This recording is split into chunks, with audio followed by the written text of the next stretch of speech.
Hello everyone, আমি সঙ্গীতা। আমার নতুন আরও একটি ব্লগে সবাইকে অনেক অনেক স্বাগত জানাই।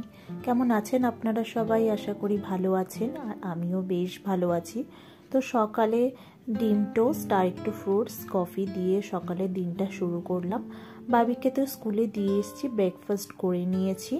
আর মেন কথা, সবসময় আমরা সকালবেলা একটু ব্রেকফাস্টটা দেরি করেই করি। আজকে যেহেতু তাড়াতাড়ি করলাম, তো আপনাদের সঙ্গে শেয়ার করলাম। আসলে সকালবেলায় প্রথমে চা দুটো বিস্কুট দিয়েই দিন শুরু হয়। সকালবেলায় ব্রেকফাস্ট করার একদম টাইম পাই না। বাবির যেহেতু স্কুলে যাওয়ার থাকে, তারপর ওকে স্কুলে দিয়ে এসে ব্রেকফাস্ট করি। তো যাই হোক, আজকে এখানে এখন দুপুরে রান্না হচ্ছে চিংড়ি মাছ দিয়ে পোস্ত। এটা বাবির জন্য করছি। তো চিংড়ি মাছটাকে প্রথমে হালকা ভেজে নিয়েছিলাম, পেঁয়াজগুলোকে হালকা ভেজে নিয়েছিলাম, একদম লাল করে না ভেজে। তার মধ্যে চিংড়ি মাছটা দিয়ে 2-3 মিনিট নাড়াচাড়া করে পোস্তটা দিয়ে দিলাম। তার মধ্যে এর মধ্যে একটু কাশ্মীরি লঙ্কার গুঁড়ো, একটু নুন দিয়ে দিলাম, ঝাল একদম দেবো না, আর একটু চিনি দিয়ে দিলাম। ব্যাস ভালোভাবে মশলাটা মিশিয়ে নিচ্ছে, আর সামান্য একটু জল দিয়ে লো ফ্লেমে এটা ঢেকে ঢেকে করব, তাহলেই সেদ্ধ হয়ে যাবে। চিংড়ি মাছটা বেশি ভাজিনি, কারণ শক্ত হয়ে যায় সেই কারণে। তো অল্প করে জল দিয়ে দিলাম, তারপরে ঢেকে করব এটা রান্না। আর মেন কথা, এই চিংড়ি মাছ তো আমার ভীষণ পছন্দের খাবার। অর্পণ তো খায় না, ওর অ্যালার্জি আছে, আগে খেত, কিন্তু এখন আমারও ভীষণ অ্যালার্জি হয়ে গেছে চিংড়ি মাছে। তো আমার ভীষণ পছন্দের খাবার চিংড়ি মাছ, ডিম, এই দুটো একদমই আমার এখন আর খাওয়া চলবে না। তো যাই হোক, তো এটা বাবির জন্য বানালাম, আর আমাদের জন্য একটু অন্য কিছু মাছ বানাবো। তো চিংড়ি মাছ বাবির ভীষণ পছন্দ করে পোস্ত, তো এটা দিয়েই ও শুধু ভাত খাবে। ও আর এটা হয়েছে আর অন্য কোনো কিছুই খাবে না। তো নেক্সট আইটেমটা করছি, ও চিংড়ি মাছ খাবে আর আমরা খাবো না, সেটা তো হয় না। তো আমাদের জন্য একটু মাছ রান্না করছি। তো এখানে পাবদা মাছ করছি। তো পাবদা তেল দিয়ে পাবদা মাছটাকে একটু হালকা করে ভেজে নেব। মাছটাকে ভালো করে ধুয়ে নুন হলুদ মাখিয়ে বেশ কিছুক্ষণ রেখে দিয়েছিলাম, তারপরে ভেজে নিচ্ছি। আর তেলের মধ্যে দিতেই যা ফাটতে শুরু করেছে বাবা।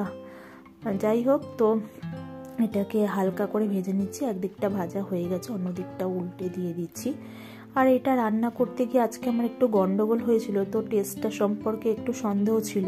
তো খাওয়ার সময় দেখলাম কিছু বুঝতে পারিনি, আর আমি ওটা অ্যাডজাস্ট করে দিয়েছি। তো দেখতেই পারবেন কি গন্ডগোলটা হয়েছিল। আর এদিকে ছোট ছোট করে আলু কেটে নিয়েছি সরু করে, সেগুলোকে ভেজে নিচ্ছি। মাছটা তো তুলেই নিয়েছিলাম। আর এবার আলুটাকে ভালো করে ভেজে নিয়ে এটাকে একটু সর্ষে দিয়ে করব। তো এখানে একটু কালো জিরে দিয়ে দিলাম, কালো জিরে ফোড়ন দিয়ে দিয়েছি। তো এটাকে ভালো করে ভেজে নিচ্ছি।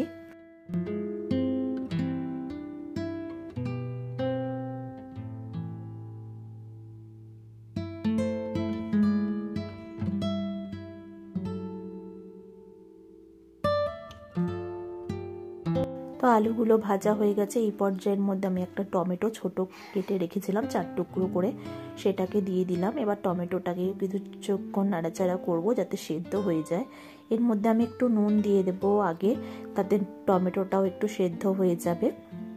তো নুন দিয়ে আরও কিছুক্ষণ নাড়াচাড়া করব। এর মধ্যে আমি আদা দিয়ে দিলাম। আর এটাই আমার গন্ডগোলটা হয়েছিল। এদিকে আমি সর্ষে প্রথমেই পেস্ট করে রেখে দিয়েছিলাম মাছের জন্য, সেটা আমার একদম মাথায় নেই। আর এই দিকে আদাটা দিয়ে দিয়েছিলাম। তো সর্ষে পেস্ট করে রেখেছি, সেটাও রেখে দেওয়া যাবে না, যেহেতু এটা তেতো হয়ে যাবে। তো এইটাই হচ্ছে আমার গন্ডগোল। আদাও দিয়ে দিয়েছিলাম, এদিকে সর্ষেও দিয়ে দিয়েছিলাম। তো যাই হোক, খেতে কিন্তু ভালোই হয়েছিল, খুব একটা খারাপ হয়নি। সর্ষেই লাগছিলো, আদার সেরকম ফ্লেভার লাগেনি। তো যাই হোক, এর মধ্যে একটু কাশ্মীরি লঙ্কার গুঁড়ো দিয়ে দিলাম, হলুদ, এগুলো সব মশলাগুলো দিয়ে আলুটার সঙ্গে ভালো মতন মিশিয়ে নিচ্ছি। কিছুক্ষণ মশলাটাকে কষিয়ে নিচ্ছি আর কি।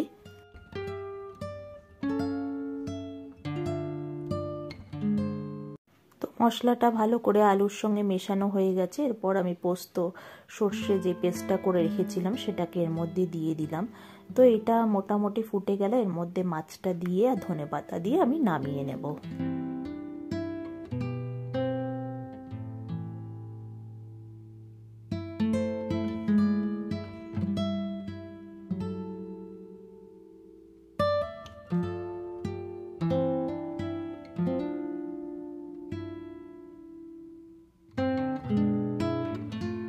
তো এখানে মাছটা রান্না হয়ে গেছে, আর এখানে এক পিস কাতলা মাছ দিয়ে দিয়েছিলাম। তো ধনে পাতাটা বার করতে গিয়ে দেখলাম কালকে এক পিস ভাজা মাছ রয়ে গেছে, তো সেটা কে খাবে এখন, তো সেটাকেই এর মধ্যে দিয়ে দিলাম। তো এইখানে মাছটা রান্না করেছি, আর বেশি ঝোল রাখিনি একদম। আর এইদিকে আমি একটুখানি এঁচোড়ের তরকারি করব। আর চিংড়ি মাছ, এতদিন আমি চিংড়ি মাছ দিয়ে সব কিছু খেয়ে অভ্যস্ত, মানে সব কিছুতেই আমার চিংড়ি মাছ লাগবে এরকম।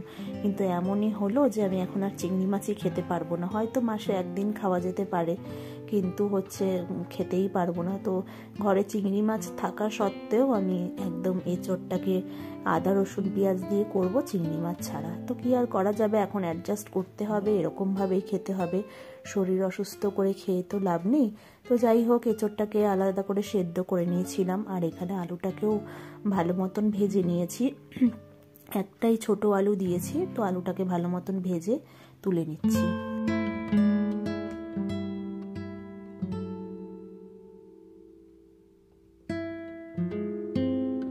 এবার তেলের মধ্যে দুটো তেজপাতা আর একটু জিরে ফোড়ন দিয়ে দিলাম। এবার এটাকে একটু ভালো মতন ভেজে নেব।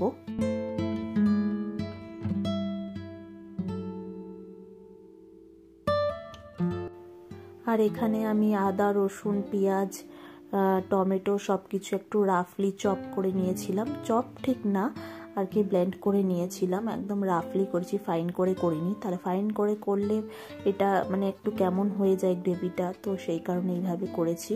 তো মশলাটাকে ভালো মতন করে মিশিয়ে নিচ্ছি তেলের সঙ্গে, মানে ভালো মতন ভেজে নিচ্ছি। তো এই পরিমাণে এখানে আবার নুন, স্বাদ মতো নুন দিয়ে দেব, লঙ্কার গুঁড়ো দিয়ে দেব, আর হলুদ সামান্য পরিমাণে দেব, বেশি দেব না, কারণ অলরেডি এঁচোড়টাকে নুন হলুদ দিয়ে আমি সেদ্ধ করেছি। আর একটুখানি ঝালের জন্য লঙ্কার গুঁড়ো দেব। এখানে আমি জিরের গুঁড়ো ব্যবহার করি না। জিরের গুঁড়োটা আমি আদা রসুন পেঁয়াজ রান্না করলে আমি কখনোই জিরের গুঁড়োটা ব্যবহার করি না। নিরামিষ তরকারিতে জিরের গুঁড়োটা আমি দিই।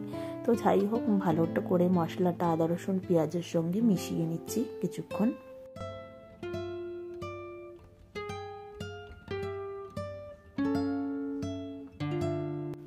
একটু আদা রসুন পেঁয়াজ ছিল এটার মধ্যে, তো সেটাই জল দিয়ে গুলে মশলাটার মধ্যে দিয়ে দিলাম। তো এটা এবার একটু ফুটে যাবে, তারপরে এর মধ্যে আমি এঁচোড় আর আলুটাকে দিয়ে দেব।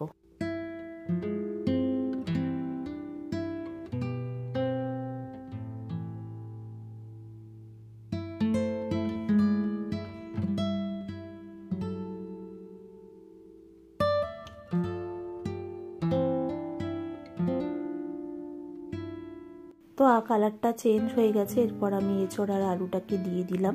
এঁচোড় আর আলুটাকে দিয়ে ভালো করে মশলার সঙ্গে মিশিয়ে নেব, মানে যতক্ষণ একটু এটাকে ঢেকে মোটামুটি 10 মিনিট মতো এটাকে আমি কষাবো। তারপরে অল্প পরিমাণে জল দিয়ে দেব, বেশি জল দেব না, আবার বেশি খুব একটা শুকনো করব না, যেহেতু আজকে ডাল হচ্ছে না, আজকে মাছটাতেও বেশি ঝোল রাখিনি, তো সেই কারণে এটা একটু সামান্য পরিমাণে একটু জল দিয়ে একটু ঝোল ঝোল রাখবো, বেশি আবার ঝোল ভালো লাগে না।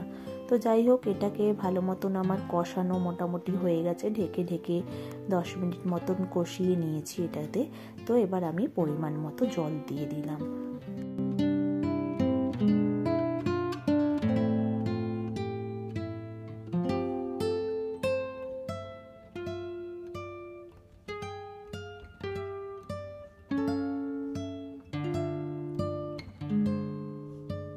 তো নামানোর আগে একটু গরম মশলার গুঁড়ো আর একটু চিনি দিয়ে এটাকে আমি এবার নামিয়ে নেব। তাহলে আমার এঁচোড় রান্নাটা একদম রেডি।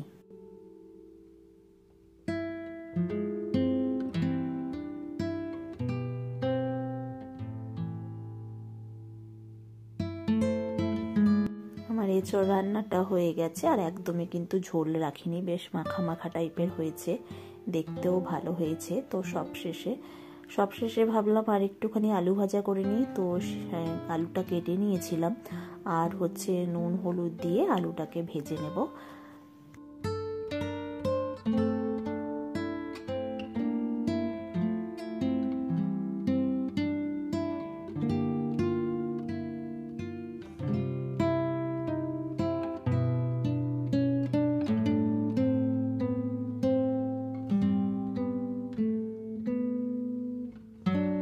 তো চলুন, দুপুরের খাওয়া দাওয়ার টাইম হয়ে গেছে, আর খাওয়ারও এখানে আমি সব রেডি করে নিয়ে নিয়েছি। তো ফাইনালি আপনাদের সঙ্গে সেটা শেয়ার করতে এলাম, খাবারে কিভাবে নিয়ে নিয়েছি, কী কী নিয়ে নিয়েছি।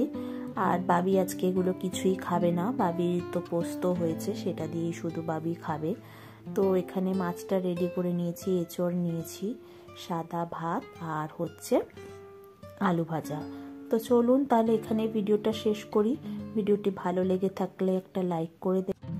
আরও নতুন নতুন ভিডিও দেখার জন্য পেজ থেকে দেখে থাকলে পেজটিকে ফলো করে দেবেন, আর ইউটিউব থেকে দেখে থাকলে চ্যানেলটিকে সাবস্ক্রাইব করে দেবেন। সবাই ভালো থাকবেন, সুস্থ থাকবেন। পরে আবার দেখা হচ্ছে একটা নতুন ভিডিওর সঙ্গে। ততক্ষণের জন্য টাটা।